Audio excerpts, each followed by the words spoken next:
कल्पना कीजिए, एक सुबह आप उठती हैं और आपके फोन पर लिखा आता है नो सर्विस। आसपास सबका नेटवर्क ठीक है, पर आपका फोन दुनिया से कट चुका है। आप सोचती हैं चलो कोई मामूली नेटवर्क प्रॉब्लम होगी, लेकिन शायद ये कोई नेटवर्क प्रॉब्लम है ही नहीं, बल्कि एक बहुत बड़े वित्तीय धोखे की पहली घंटी है। आज हम जिस विषय की गहराई में उतर रहे हैं वो है सिम स्वैप फ्रॉड। और हमारे पास 2024 से 2026 के बीच भारत में हुई कुछ सच्ची घटनाओं के दस्तावेज हैं। ये सिर्फ खबरें नहीं हैं, ये चेतावनियां हैं कि कैसे कोई अनजान शख्स सिर्फ आपके फोन नंबर पर कब्जा करके मिनटों में आपका बैंक अकाउंट खाली कर सकता है। हमारा मकसद सिर्फ ये बताना नहीं है कि क्या हुआ, बल्कि ये समझना है कि ये धोखाधड़ी काम कैसे करती है, इसके पीछे की तकनीक क्या है और सबसे जरूरी, इससे बचने के लिए हम और आप क्या कर सकते हैं। चलिए इस पूरे मामले को परत दर परत खोलते हैं। शुरुआत करते हैं कैसे मामले से जो होश उड़ा देने वाला है। ये घटना 2024 के अंत में मुंबई के एक व्यवसायी परिवार के साथ हुई थी। कांदिवली में स्टील का कारोबार करने वाले एक पिता और उनके 2 बेटों से एक झटके में 7.5 करोड़ रुपए लूट लिए गए। जी, और यहाँ बात बहुत दिलचस्प हो जाती है, क्योंकि ये कोई अचानक हुआ हमला नहीं था। इसकी तैयारी महीनों से चल रही थी। धोखेबाजों ने पहले फिशिंग तकनीकों का इस्तेमाल किया। 1 मिनट, यहाँ थोड़ा रुकते हैं। फिशिंग शब्द हम बहुत सुनते हैं, सिम स्वैप तो आखिरी हमला था, असली सेंधमारी तो बहुत पहले शुरू हो चुकी थी। बिल्कुल, इस ऐसे समझिए कि चोर ने तिजोरी तोड़ने से पहले ही एक नकली चाबी बनवा ली थी। उन्होंने शायद बिजली का बिल भरने के नाम पर एक नकली लिंक भेजा होगा, या इनकम टैक्स रिफंड का कोई झांसा दिया होगा। परिवार के किसी सदस्य ने जैसे ही उस पर क्लिक करके अपनी जानकारी डाली, जैसे नाम, पता या शायद बैंक अकाउंट नंबर। हाँ बिल्कुल, और बस धोखेबाजों के हाथ में वो सारी अहम जानकारी आ गई।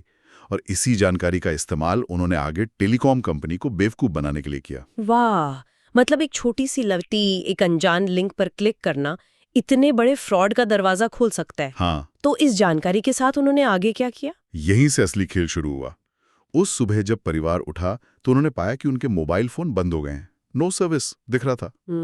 पर्दे के पीछे धोखेबाजों ने उसी चुराई हुई जानकारी और एक फेक आईडी का इस्तेमाल करके टेलीकॉम कंपनी से संपर्क किया, और उन्होंने कंपनी को यकीन दिलाया कि वे ही असली ग्राहक हैं और अपने फिजिकल सिम को ई सिम में बदलना चाहते हैं। 1 मिनट, ये बात थोड़ी चौंकाने वाली है। टेलीकॉम कंपनी असली ग्राहक को एक अलर्ट या कंफर्मेशन मैसेज भी नहीं भेजती कि आपके सिम को ई सिम में बदलने की रिक्वेस्ट आई है। ये तो ऐसा लगता है जैसे सिस्टम में ये एक बहुत बड़ी खामी है। आपने बिल्कुल सही नस पकड़ी है। यही इस फ्रॉड की सबसे बड़ी कमजोरी है। कई मामलों में वेरिफिकेशन प्रोसेस बहुत ढीला होता है। जैसे ही धोखेबाजों के डिवाइस पर वो नया ई सिम एक्टिवेट हुआ, परिवार के फोन में लगे असली फिजिकल सिम कार्ड अपने आप बिना किसी वार्निंग के डीएक्टिवेट हो गए। न कोई कॉल, न कोई एसएमएस, उनका अपने ही नंबर से संपर्क पूरी तरह टूट गया। हाँ, और इसी मौके का उन्होंने फायदा उठाया। क्योंकि हमारे सारे बैंक ट्रांजैक्शंस तो ओटीपी पर निर्भर करते हैं। अब वो सारे ओटीपीज धोखेबाजों के फोन पर जा रहे थे। हमारा 2 फैक्टर ऑथेंटिकेशन का जो सुरक्षा कवच है, वो तो पूरी तरह बेकार हो गया। एकदम। दूसरा फैक्टर यानी फोन पर आने वाला ओटीपी अब धोखेबाजों के कब्जे में था। कुछ ही घंटों के अंदर उस परिवार की कंपनी के करंट अकाउंट से 7.5 करोड़ रुपए 28 अलग अलग खातों में ट्रांसफर कर दिए गए। सोचिए, सालों की मेहनत की कमाई कुछ ही घंटों में गायब। ये सोचना भी डरावना है, लेकिन जैसा कि हमारे सोर्स बताते हैं, इस कहानी में एक उम्मीद की किरण भी है। परिवार ने पैसे गंवाने के बाद क्या किया? उन्होंने घबराने के बजाय तुरंत 1930, जो कि नेशनल साइबर हेल्पलाइन है, उस पर शिकायत की। और ये एक बहुत ही महत्वपूर्ण कदम था। साइबर क्राइम यूनिट ने तेजी से कार्रवाई की, उन 28 खातों और उनसे जुड़े अन्य खातों को फ्रीज करवाया। नतीजा ये हुआ कि चोरी हुए पैसों में से 4.5 करोड़ रुपए बरामद कर लिए गए। तो ये जो 4.5 करोड़ रुपए की रिकवरी हुई, ये अपने आप में एक बहुत बड़ा सबक है। बिल्कुल, ये दिखाता है कि भारत का डिजिटल पेमेंट इंफ्रास्ट्रक्चर, जिसे हम यूपीआई की वजह से इतना सराहते हैं, वो गोल्डन आवर के सिद्धांत पर काम करता है। अगर आप धोखाधड़ी के पहले कुछ घंटों में रिपोर्ट कर देते हैं, तो सिस्टम के पास उस पैसे के बहाव को रोकने का एक मौका होता है। और अगर वो समय निकल गया तो पैसा कई परतों में ऐसे गायब होता है कि उसे वापस लाना लगभग नामुमकिन हो जाता है। मुंबई का ये मामला सिर्फ एक घटना नहीं, बल्कि एक केस स्टडी है।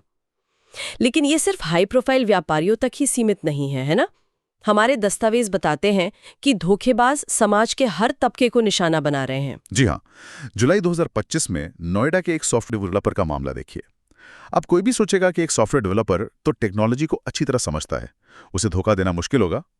लेकिन धोखेबाजों ने तकनीक से नहीं, मनोविज्ञान से हमला किया। अच्छा, वो कैसे? उन्हें एक फर्जी टेलीकॉम प्रतिनिधि का फोन आया। उसने बड़े भरोसे के साथ कहा कि वो कंपनी से ही बात कर रहा है और 5G नेटवर्क एक्टिवेट करने में मदद करेगा। उसने डेवलपर से एक ऑफिशियल दिखने वाले ऐप पर 32 अंकों का एक कोड डालने को कहा। और उन्होंने डाल दिया? जी, और जैसे ही उन्होंने वो कोड डाला, असल में वो उनके सिम को धोखेबाज के डिवाइस पर स्वैप करने की सहमति थी। पलक झपकते ही उनका सिम स्वैप हो गया और उन्होंने 15.5 लाख रुपए खो दिए। अरे, मतलब उन्होंने उस डेवलपर को अपनी सुरक्षा के खिलाफ एक हथियार की तरह इस्तेमाल कर लिया। ये तो सोशल इंजीनियरिंग का एक टेक्स्ट बुक उदाहरण लगता है।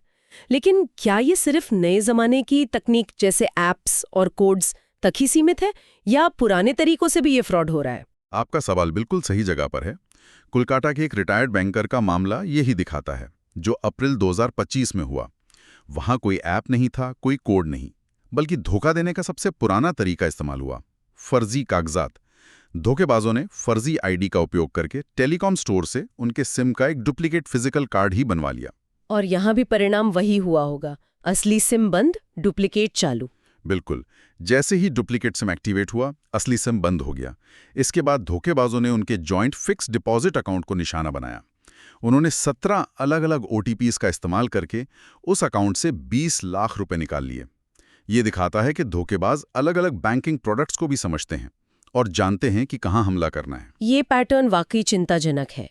एक तरफ व्यवसायी, दूसरी तरफ तकनीक के जानकार और तीसरी तरफ बैंकिंग सिस्टम को समझने वाले रिटायर्ड बैंकर।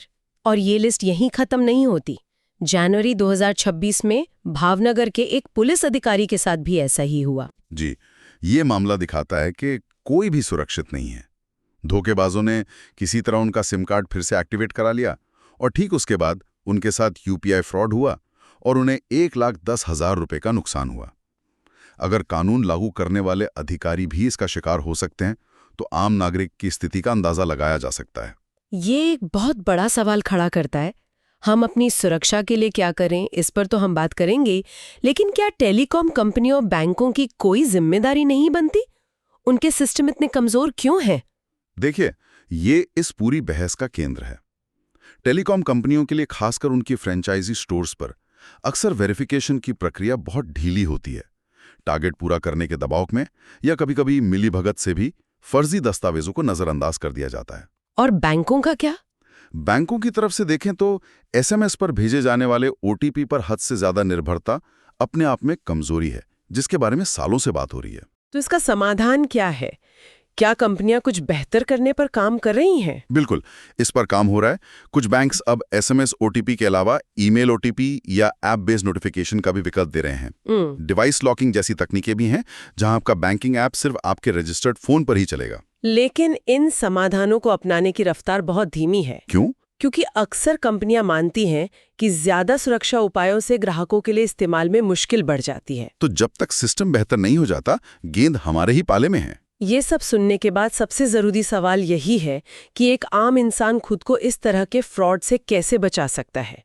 खतरे के वो कौन से संकेत हैं जिन पर हमें तुरंत ध्यान देना चाहिए? यहाँ कुछ बहुत ही जरूरी बातें हैं। सबसे पहला और सबसे बड़ा संकेत, जैसा हमने पहले कहा, आपके फोन पर अचानक नो सर्विस दिखना। लेकिन हम अक्सर इसे एक नॉर्मल नेटवर्क प्रॉब्लम समझकर छोड़ देते हैं।